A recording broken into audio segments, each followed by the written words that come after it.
I wonder.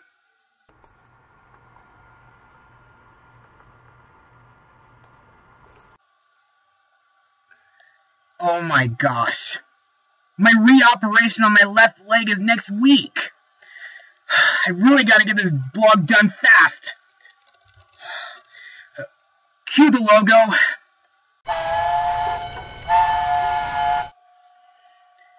Hey there folks, I'm Joshua Orro the Mustang Prince, and welcome back to Mustang Prince Orro Reports. Well folks, this is the last requested blog I'll be doing before I take a little break from my blog show. This blog has been requested by a subscriber named Joseph Lyon. A while ago, he asked me to blog the 2003 Peter Pan film, and before that, he asked me to blog Thomas and the Magic Railroad. And speaking of Thomas, we're going to go back to Sodor to take a look at one of Thomas's newest films. But the question is this: is it any good, or is it just a plain train wreck? Well, let's find out. Released a DVD in England on September 28th, and in the United States on September 8th, 2015, the movie is Sodor's Legend of the Lost Treasure. So, let's get this blog started. Surprises await Thomas and his friends as they dig up their most daring adventure yet.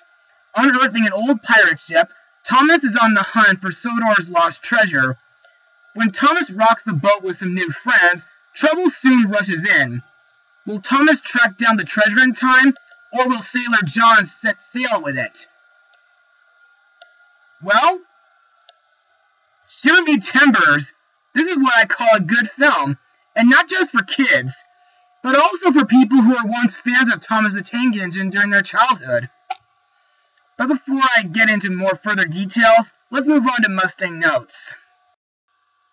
Now, as I said before, I'm not a total die-hard fan of Thomas, but I can say this.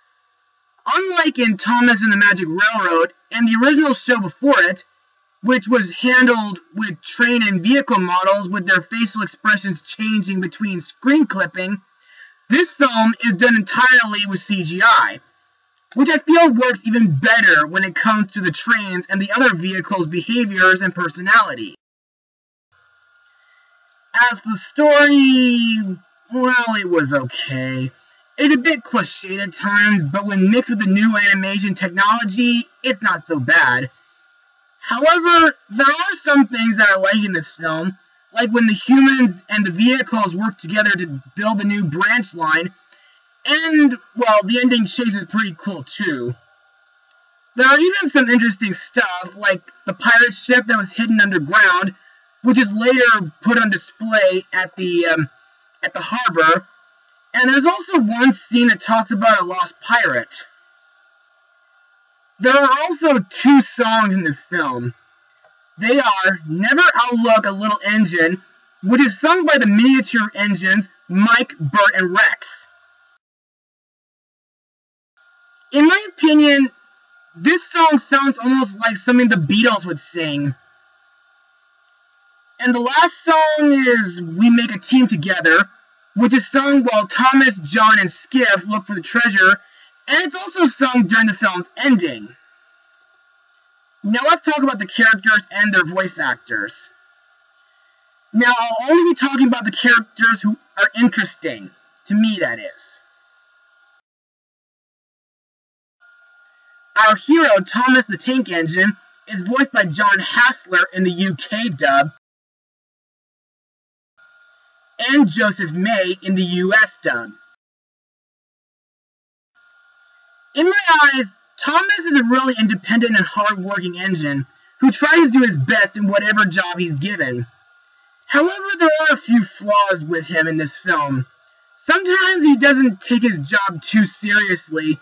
He oversleeps one time, and he does accidentally cause an accident, courtesy of Gordon, at Knapford Junction, which gets Thomas demoted to work in the new branch line.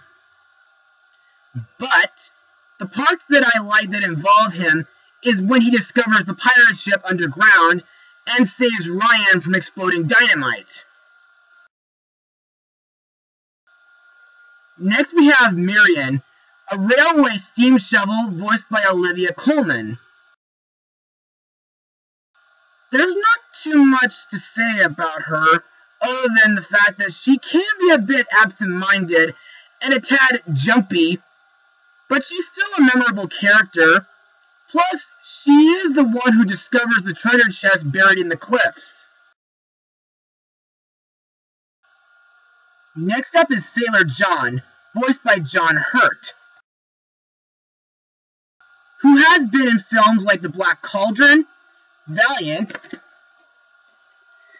3 of the Harry Potter films as Ollivander, and he narrated the Tigger movie.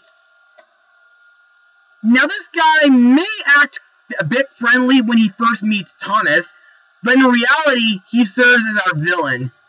His plan is to steal the lost pirate ship and break into Sir Topham Hatt's office to steal the treasure.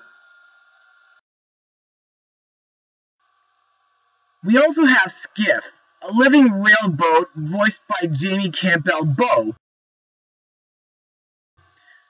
who did play Anthony Hope in Tim Burton's Sweeney Todd film. Skiff works with Sailor John to steal the ship and the treasure.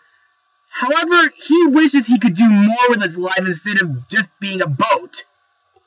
And sometimes he does get mistreated by John at times.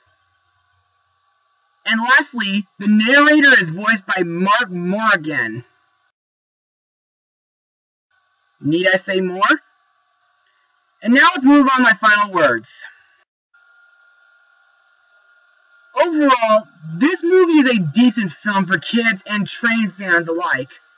While I do applaud it for having a nice new change of pace like the new CGI animation, making Thomas and the other characters reflect their personalities better, well, this story is a bit cliched at times, but anyway, if you're a fan of Thomas the Tank Engine, or if you're looking for a movie to buy for your kids, then by all means do so. As for my final rating, well, I'll give it a 79% out of 100. Well, that's it for today, everybody. Be sure to join me in late May for my next blog, while I recover from my surgery next Wednesday. Mustang Power!